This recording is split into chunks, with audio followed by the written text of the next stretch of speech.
Em entrevista coletiva do Gabinete de Transição, o presidente eleito Luiz Inácio Lula da Silva disse o seguinte, abre aspas, vão acabar as privatizações nesse país, já privatizaram quase tudo, vai acabar. E nós vamos mostrar que algumas empresas públicas vão poder mostrar a sua rentabilidade, fecha aspas. Especialistas ouvidos pela CNN consideram que o discurso de Lula sinaliza a aproximação com o governo da ex-presidente Dilma Rousseff na área econômica. Afinal de contas, as promessas de Lula de não privatizar assustam o mercado? Este é o tema do debate que começa agora aqui na CNN. Para isso, convidamos o deputado federal reeleito, Thiago Mitrô, do Novo de Minas Gerais. Boa tarde, seja muito bem-vindo. E o deputado federal eleito, Orlando Silva, do PCdoB de São Paulo. Boa tarde, seja muito bem-vindo. Antes de mais nada, as nossas regras temos por premissa o equilíbrio na fala dos nossos convidados, por isso cada um vai ter cerca de 2 minutos para cada resposta. Para que eu não seja indelicada e interrompa os senhores, nunca quero ser, temos aqui uma sinalização padrão. Quando o tempo estiver acabando, a minha imagem vai aparecer na tela. Dito isso, vou à primeira pergunta para o deputado Thiago Mitrô. Deputado, a promessa de Lula de não privatizar assusta o mercado? Por quê? Boa tarde a todos aqui. Boa tarde, Orlando. Prazer falar contigo.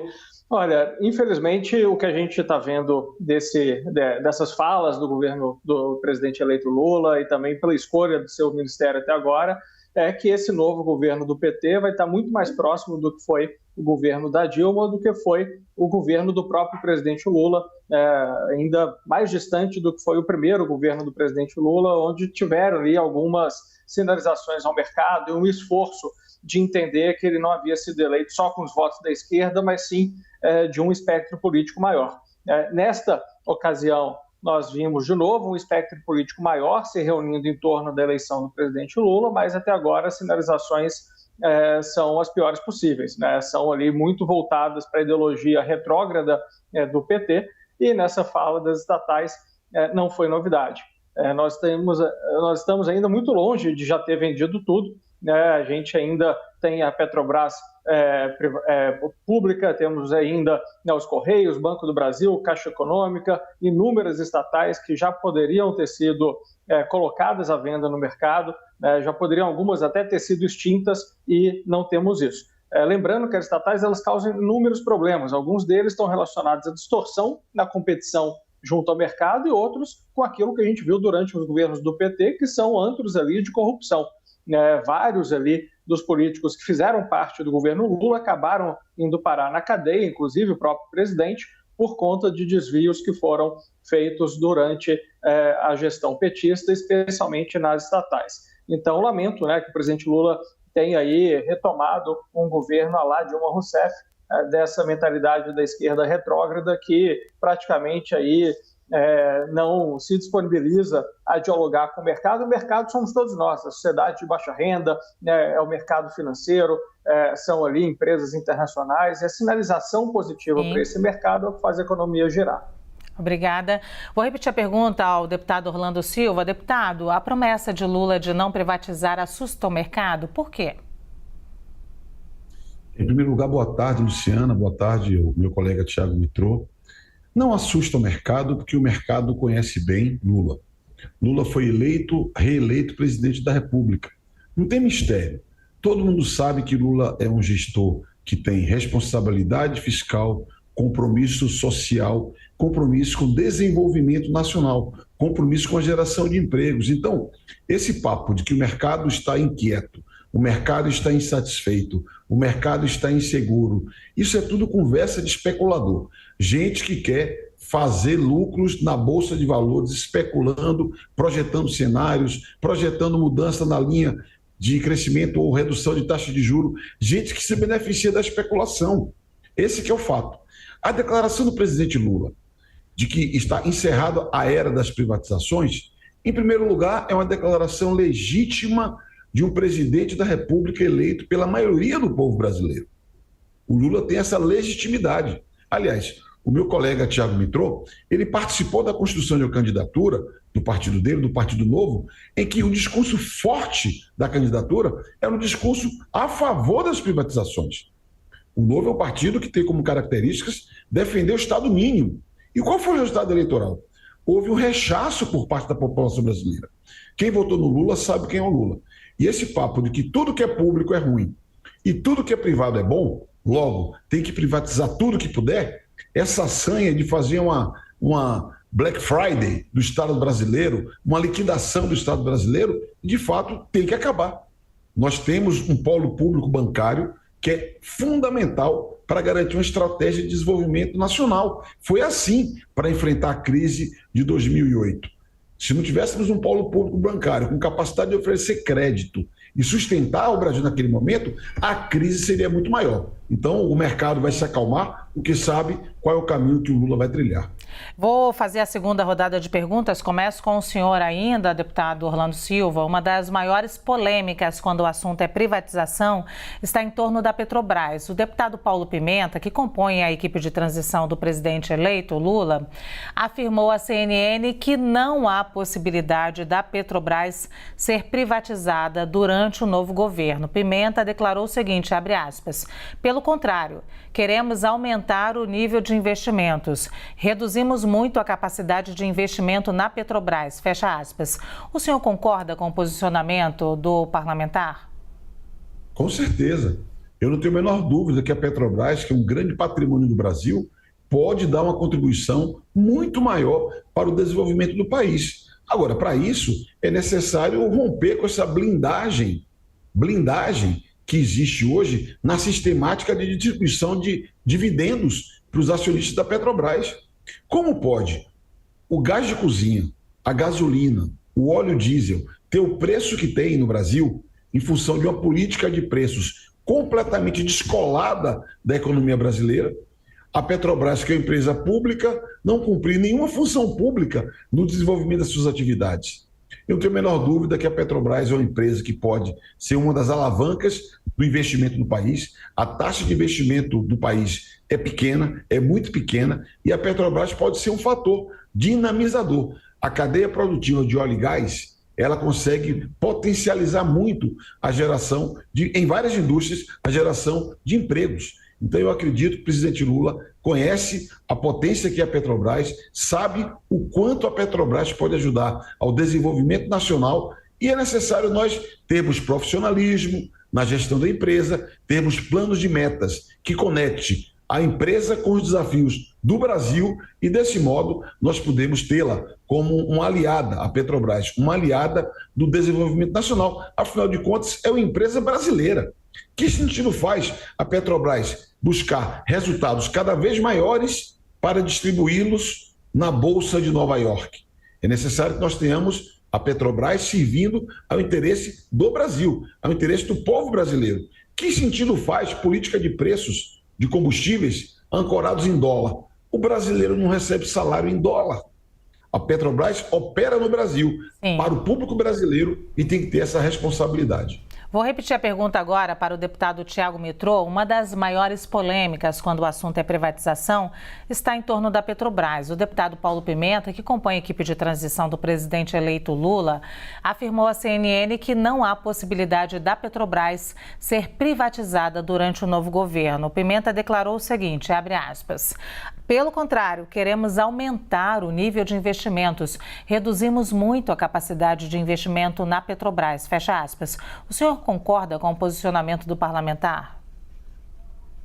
Olha, Luciana, nós vimos ao longo dos governos do PT que a Petrobras realmente aumentou muito seus investimentos. Aumentou ali o investimento na Passadina, né, que a gente viu que é um dos piores investimentos que a Petrobras já fez, aumentou o investimento na OAS, aumentou o investimento na Odebrecht, na Camargo Correia, no superfaturamento de Abreu e Lima. Né? Então, infelizmente, quando o governo do PT diz que vai aumentar os investimentos através ali, da sua gestão da Petrobras, a gente fica em dúvida para onde que vai esses recursos, né, que o PT vai investir.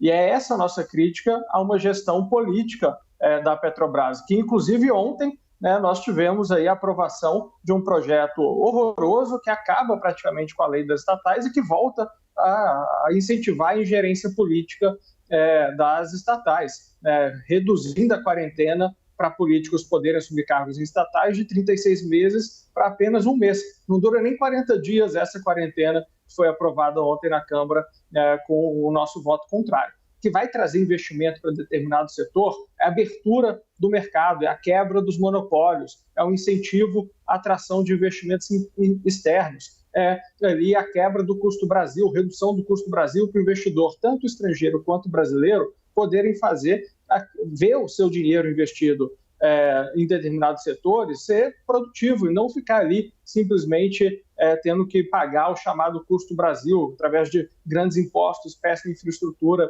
e por aí vai. Então é isso que nós defendemos. Tem que ter investimento sim no setor de óleo e gás no Brasil, mas para a gente poder ter uma verdadeira onda de investimentos, a gente tem que tirar os monopólios que hoje estão no governo e colocar uma gestão profissional na Petrobras e, à medida do possível, privatizá-lo.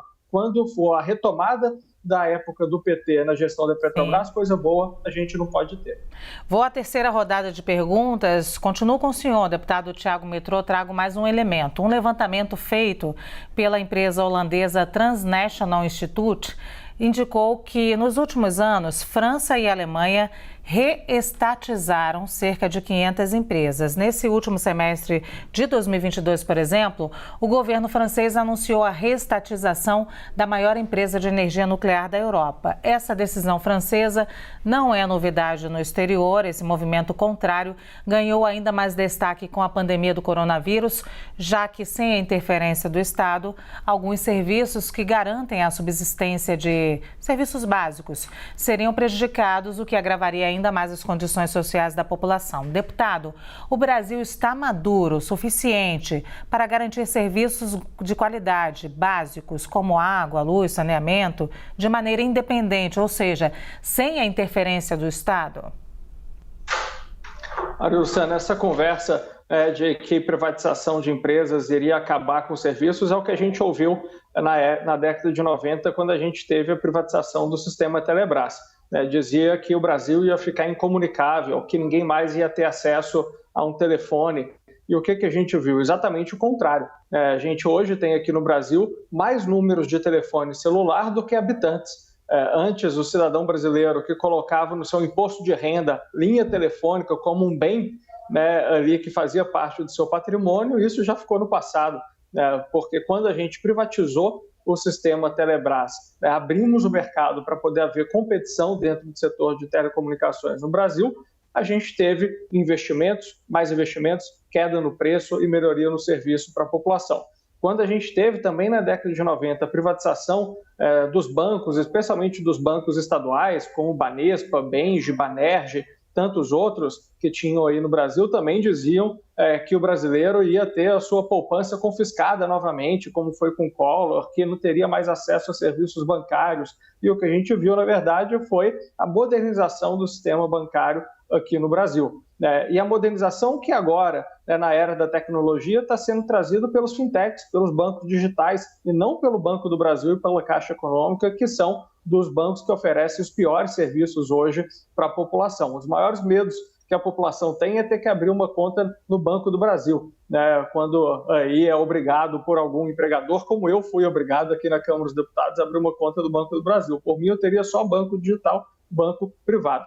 E esse medo eles sempre vão colocar para outros serviços, mas nós já temos inúmeros bons exemplos aqui no Brasil, na área de saneamento, na área de energia, de serviços essenciais que são prestados pelo setor privado, na área da educação, que é uma área essencial que o próprio governo Lula incentivou aí o setor privado a se desenvolver.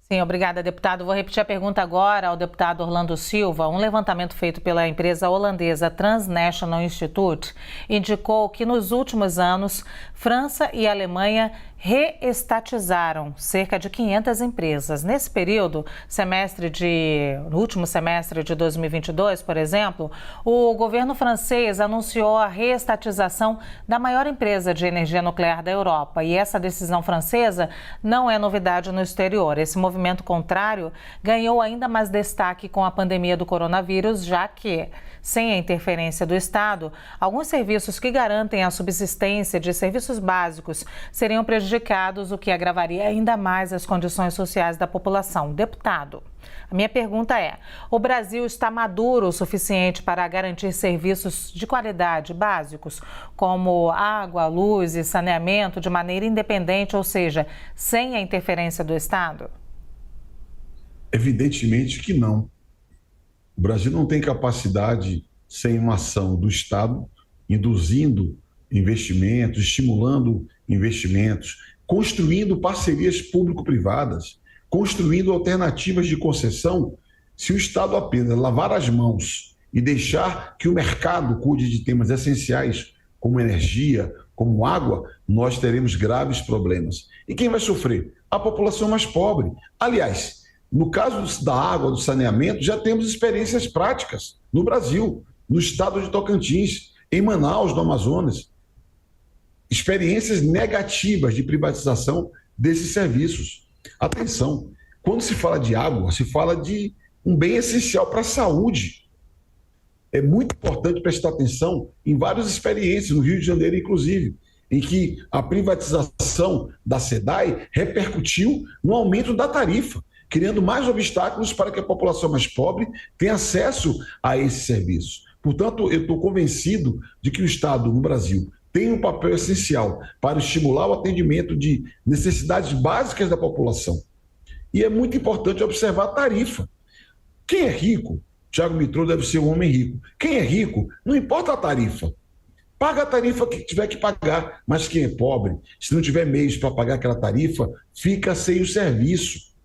A experiência dos bancos, por exemplo, produziu o quê? Produziu um oligopólio de muito poucos bancos, com tarifas elevadíssimas dos serviços que prestam. Então, eu sou contra a lógica de que tudo que é público é ruim e tudo que é privado é bom. Tem muito serviço público muito qualificado e muito serviço privado de péssima qualidade. O que precisamos fazer é pensar em alternativas para a modernização do Estado, inclusive investindo em concessões, em parcerias público-privadas que atendam ao interesse público efetivamente. Sim, eu agora tenho 1 minuto, deputados, para as suas considerações finais. Gosto dessa fala do deputado Orlando Silva agora, alternativas para a modernização do Estado. Queria que mirassem nessa frase e trouxessem para nós as considerações finais. Deputado Thiago Mitrô, senhor primeiro. Bom, Luciane, queria agradecer aqui a CNN, a você e ao deputado Orlando pelo debate respeitoso de sempre. O deputado Orlando diz que eu sou um homem rico, meu salário é o mesmo que o dele. Então, nós dois estamos realmente, deputado Orlando, entre a parcela mais rica da população.